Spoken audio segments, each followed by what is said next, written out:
कृष्ण गोविंद हरे मुरारी, हे नाथ नारायण वासुदेव। बोले श्रीमन नारायण भगवान की, बोलो लड्डू गोपाल की, बोलो श्री सत्यनारायण भगवान की।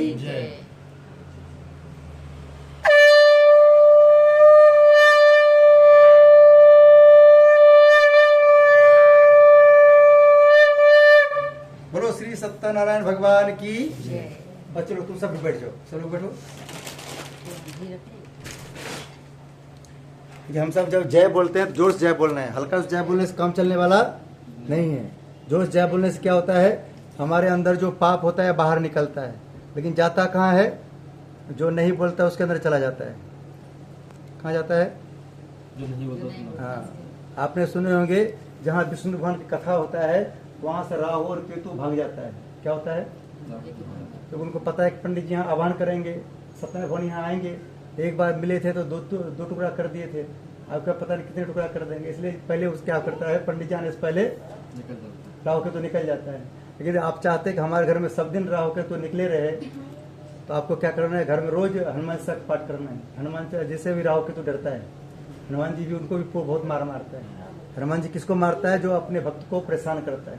ठीक है, सब लोग एक एक फूल लेना है हाथ में, सभी को कथा सुनना है। फूल लेना है, थोड़ा थोड़ा चावल लेना है। भजमन नारायण नारायण, श्रीमन नारायण नारायण नारायण, सत्य नारायण नारायण, भजमन नारायण नारायण नारायण, लक्ष्मी नारायण नारायण, भजमन नारायण नारायण नारायण, सत्य नारायण नारायण, भजमन नारायण नारायण नारायण। बोलो श्री सत्यनारायण भगवान की, बोलो लड्डू गोपाल की।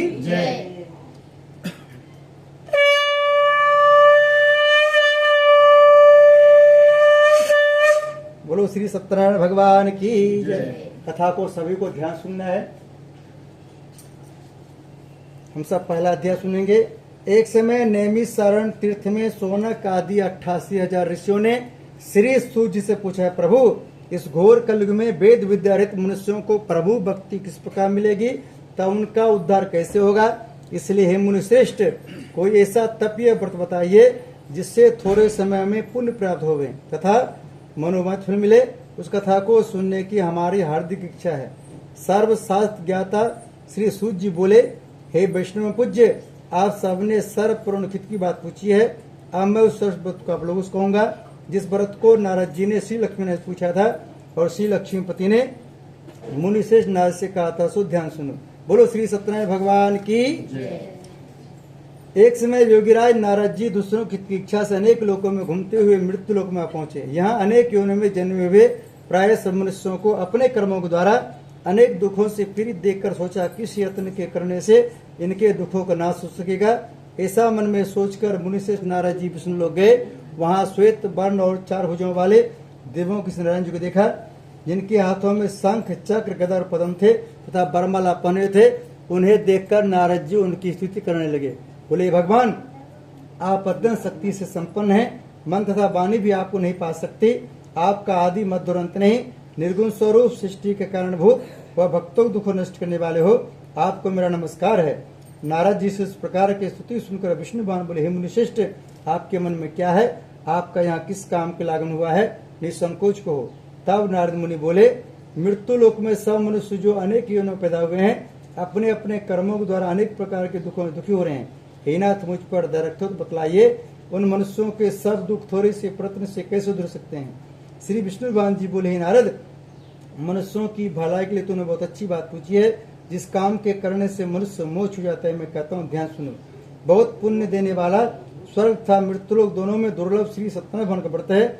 आज मैं प्रेम वश होकर तुमसे कहता हूँ, श्री सत्यनारायण भगवान का यह व्रत अच्छी तरह विधि पूर्वक संपन्न करके मनुष्य तुरंत यहाँ सुख भोग कर मरने पर मोक्ष प्राप्त होता है। विष्णु भगवान के वचन सुनकर नारद मुनि बोले, उस व्रत का क्या फल है, क्या विधान है, किसने यह व्रत किया और किस दिन करना चाहिए, भगवान इसको विस्तार से बताएं। भगवान बोले, हे नारद, दुख शोक आदि को दूर करने वाला, धन धान्य को बढ़ाने वाला, सौभाग्य तथा संतान को देने वाला, यह व्रत सब स्थानों पर विजय दिलाने वाला है। भक्ति और श्रद्धा के साथ किसी भी दिन संध्या के समय श्री सत्यनारायण भगवान जी का शाम के समय ब्राह्मणों और बंधुओं के साथ धर्म पूर्वक पूजा करें। भक्ति भाव से निवेद प्रसाद केले का फल घी दूध और गेहूं का चूरमा से लेवें। गेहूं के भाव में 60 का चूर्ण शक्कर अथवा गुड़ लें और श्रद्धा भाव से भवन को अर्पण करें तथा बंधुओं से ब्रह्म भोजन करावें। तत्पश्चात स्वयं भोजन करें। अंत में भजन आदि का आचरण कर श्री सत्यनारायण भगवान का स्मरण करता हुआ स्वयं व्यतीत करें। इस तरह व्रत करने पर मनुष्य की शिव इच्छा निश्चय पूरी होती है। विशेषकर इस घोर कलयुग में इससे सरल उपाय कोई नहीं है। इति श्री सत्यनारायण प्रथम अध्याय संपूर्ण। बोले श्री सत्यनारायण भगवान की जय। भजमन नारायण नारायण श्रीमन नारायण नारायण नारायण सत्य नारायण नारायण भजमन नारायण नारायण नारायण। बोले श्री सत्यनारायण भगवान की जय।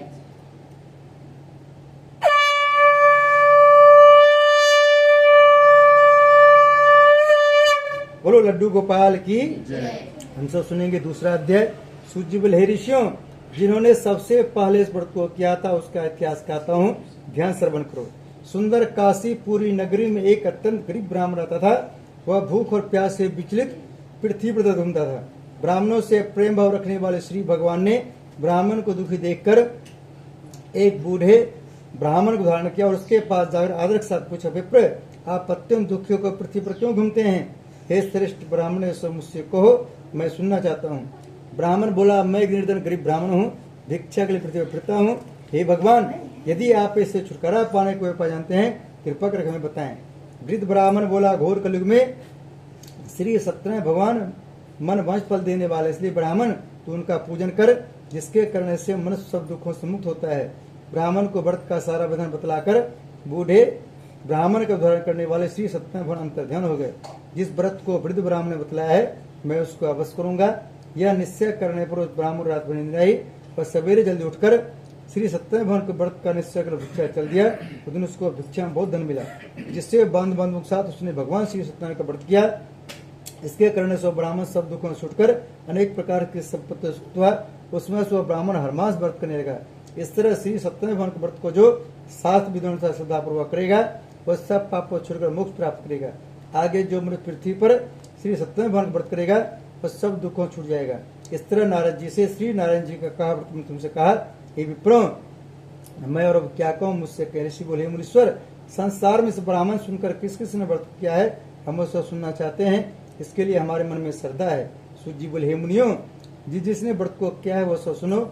एक समय एक ब्राह्मण धन और स्वर के अनुसार बंधु बांधव के साथ व्रत करने को तैयार हुआ। उसी समय एक लकड़ी बेचने वाला बूढ़ा आदमी आया और लकड़ियों को बाहर रखकर ब्राह्मण के मकान में गया। प्यास से दुखी लकड़हारा उनको व्रत करते देखकर ब्राह्मण को नमस्कार करने लगा, आप यह क्या कर रहे हैं? इसके करने से क्या फल मिलता है? कृपा करके मुझसे कहो। ब्राह्मण ने कहा, सब मनोकामनाओं को पूरा करने वाला यह श्री सत्यनारायण भगवान का व्रत है। इनकी कृपा से मेरे यहाँ धन धान्य आदि की वृद्धि हुई है। ब्राह्मण से व्रत के बारे में जानकर लकड़हारा बहुत प्रसन्न हुआ। चरणामृत और प्रसाद खाने का व्रत कर गया। लकड़हारे ने अपने मन में इस प्रकार का संकल्प किया, आज शाम में लकड़ी बेचे से धन मिलेगा, उसी से सत्यनारायण देव का उत्तम व्रत करूंगा। यह मन में विचार कर बूढ़ा आदमी लकड़ी अपने सिर पर रखकर जिस नगर में धनमल उड़ते थे वैसे नगर में गया।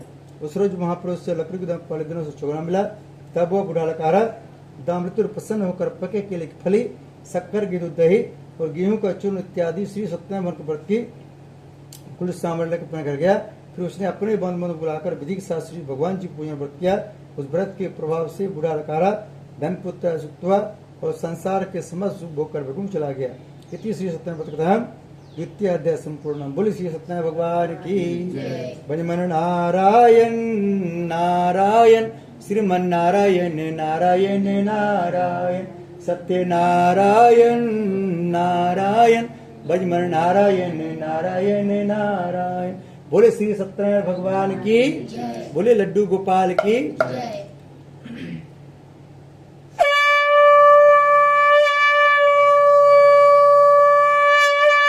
बोलो विष्णु भगवान की।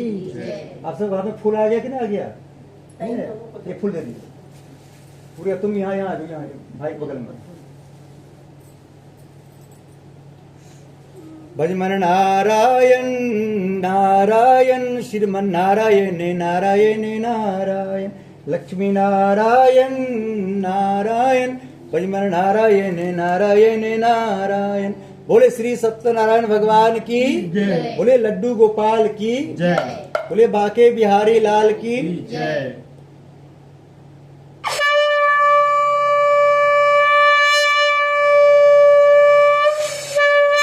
बोलो विष्णु भगवान की जय। हम सब सुनेंगे तीसरा अध्याय। सूज्य बोले हे श्रेष्ठ मुनियों, अब आगे कथा कहता हूँ, ध्यान सुनो। बहुत समय पहले उल्का मुख नाम का एक बुद्धिमान राजा था। वह सत्य वक्त और जितेंद्र था। प्रतिदिन देवस्थान पर जाता था, गरीबों को धन देकर उनके कष्ट को दूर करता था। उसकी पत्नी कमल के समान मुख वाली सती साध्वी थी। भादशिला नदी के तट पर उन दोनों ने श्री सत्यनारायण भगवान का व्रत किया। उसमें वहाँ एक साधु नामक वैश्य आया। उसके पास व्यापार के लिए बहुत धन था। वह नाव को किनारे फैलाकर राजा के पास आ गया और राजा को व्रत करते हुए देखकर विनय के साथ पूछने लगे, हे राजन, भक्तु चित्त आप क्या कर रहे हैं? मेरी सुनने की इच्छा है, सो आप मुझे बताएं। राजा बोले, साधु, अपने बंधुओं के साथ पुत्र आदि प्राप्ति के लिए यह महाशक्तिवान श्री सत्यनारायण भगवान का व्रत पूजन कर रहा हूँ। राजा के वचन सुनकर साधु बोले, हे राजन, मुझसे इसका संविधान कहो, मैं भी आपके कथनानुसार व्रत करूंगा। मेरी भी कोई संतान नहीं है और इससे निश्चय होगी। राजा से सब विधान सुन व्यापार से निवृत्त हो वह अनंत साथ अपने घर गया। साधु वैश्य ने अपने स्त्री से संतान देने वाले व्रत का समाचार सुनाया और प्रण किया कि जब मेरे संतान होगी तब मैं व्रत करूंगा। साधु ने ऐसे वचन अपने स्त्री लीलावती से कहे। बोलो लीलावती महारानी की। एक दिन उसकी स्त्री लीलावती पति के साथ आनंदित हो संसार धन प्रवृत्त होकर सत्यनारायण भगवान के पास गर्भवती हो गई। तब 10वें महीने उसके सुंदर कन्या का जन्म हुआ। दिनों दिनों इस तरह बढ़ने लगे जैसे शुक्ल पक्ष में बढ़ता है। कन्या का नाम कलावती रखा गया। बोले कलावती महारानी की। तब लीलावती ने मीठे शब्द में अपने पति से कहा, जो अपने संकल्प किया था कि भगवान व्रत करूंगा, उसे आप पूरा करिए। साधु बोले, प्रिय, इसके विवाह पर अवश्य करूंगा। इस प्रकार अपनी पत्नी का आश्वासन दे वह नगर को व्यापार करने चला गया। धीरे धीरे कलावती पितृ की बनने लगी। लौटने पर साधु ने जब नगर में सखियों के साथ अपने पुत्र को देखा तो तुरंत दूध बुला कहा, पुत्र के वास्ते कोई शोक वर को देख खिलाओ। साधु ने वैश्य के आगे पकड़ नगर पहुंचा और वहां पर बड़ी खोज और देखभाल कर लड़की के लिए शोक बनी पुत्र को ले आया। उस शोक लड़के को देखकर साधु ने अपने बंधुओं से प्रसन्नचित होकर अपने पुत्र की व्यवस्था कर दिया, किंतु दुर्भाग्य के समय विवाह के समय भी व्रत करना भूल गया। तब श्री भगवान क्रोधोग्र ने वैश्य को श्राप दिया कि तुम्हें दारुण दुख प्राप्त होगा। अपने कार्य में कुशल साधु बनना जमाता से नाव को लेकर व्यापार करने के लिए समुद्र के समीप स्थित रत्न नगर में गया और वहां पर दोनों ससुर जमाई राजा चंद्रकेतु को उस नगर में व्यापार करने लगे।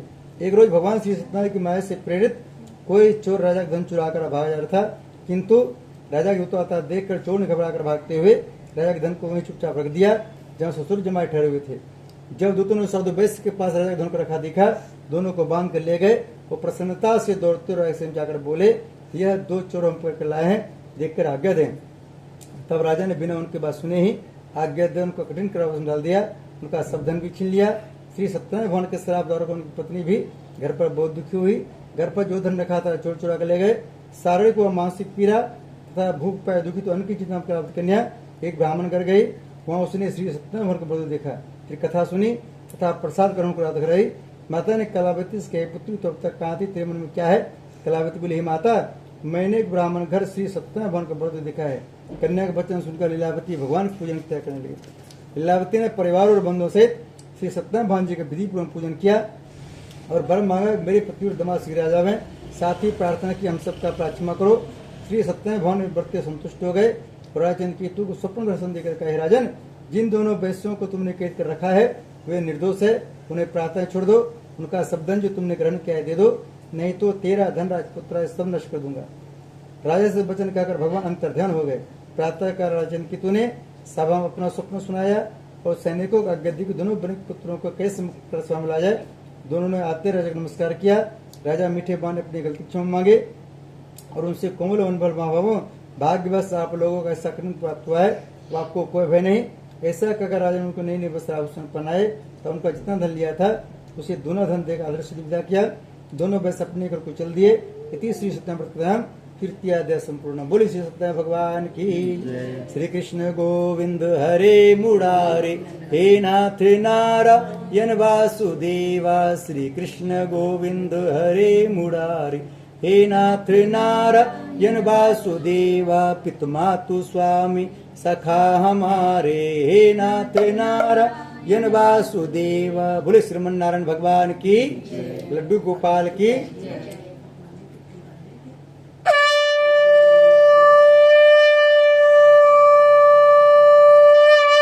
बोलो श्री सत्यनारायण भगवान की। हम सब सुनेंगे चौथा अध्याय। सूत जी बोले, बैस ने मंगलाचरण करके यात्रारंभ की और अपने नगर को चला। उनके थोड़े देर निकलने पर दंडी वेशधारी श्री सत्यनारायण भगवान से पूछा, साधु तेरी नाव में क्या है? अभिमानी बन के हंसता बोले, दंडी आप क्यों पूछते हो, क्या धन की इच्छा है? मेरे नाव में तो बेरन के पत्ते भरे हुए हैं। वैश्य का कठोर वचन सुनकर श्री भगवान ने कहा, तुम्हारा वचन सत्य हो। दंडी ऐसा कहकर वहां से चले गए और कुछ दूर जाकर समुद्र के किनारे बैठ गए। दंडी के जाने के बाद वैश्य ने नित्य क्रिया के बाद नाव को ऊंची देकर चंबा किया तथा नाव में बेल पत्ते देखकर मूर्छित जो गिर पड़ा। फिर मूर्छा खुलने पर अत्यंत शोक प्रकट करने लगा। तब उसका दामाद बोला कि आप शोक न करें, यह दंडी महाराज का श्राप है, अतः उनकी शरण में चलना चाहिए, तभी हमारी मनोकामना पूरी होगी। दामाद के वचन सुनकर दंडी महाराज पर पहुंचा और अत्यंत भक्ति भाव से नमस्कार करके बोला, मैंने जो आपसे असत वचन कहे थे उनको क्षमा करें।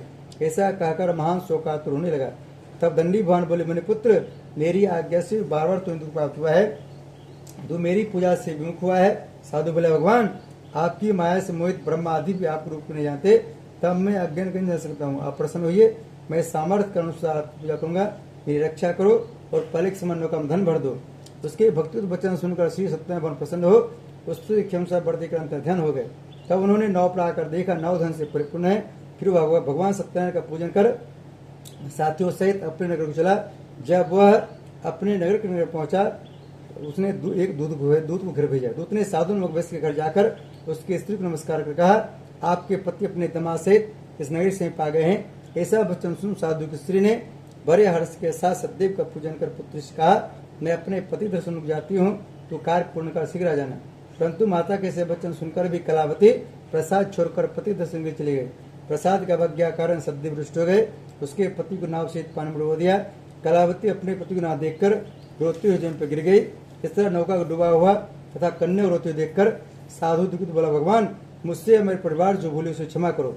उसके दीन वचन सुनकर सतदेव भगवान प्रसन्न हो गए और आकाशवाणी, साधु वैश्य तेरी कन्या मेरे प्रसाद छोड़कर आई है, इसलिए इसका पति अदृश्य स्वदेह घर जाकर प्रसाद खा के लौटे, इसे इसका पति अवश्य मिलेगा। ऐसी आकाशवाणी सुनकर कलावती ने घर पहुंचकर प्रसाद खाया, फिर आकर पति दर्शन किए। तत्पश्चात साधु ने बंद बंधु सहित श्री सत्यनारायण भगवान जी के विधि पूर्ण पूजन किया। उस दिन से हर पूर्णिमा को श्री सत्यनारायण भगवान का व्रत पूजन करने लगा। इस श्लोक का सुख भोग का अंत में स्वर्गलोक हो गया। इति श्री सत्यनारायण व्रत चतुर्थो अध्याय संपूर्ण। बोली श्री सत्यनारायण भगवान की। भजमन नारायण नारायण श्रीमन नारायण नारायण नारायण सत्य नारायण नारायण भजमन नारायण नारायण नारायण। बोले श्री सत्यनारायण भगवान की। बोले लड्डू गोपाल की। बोले बांके बिहारी लाल की।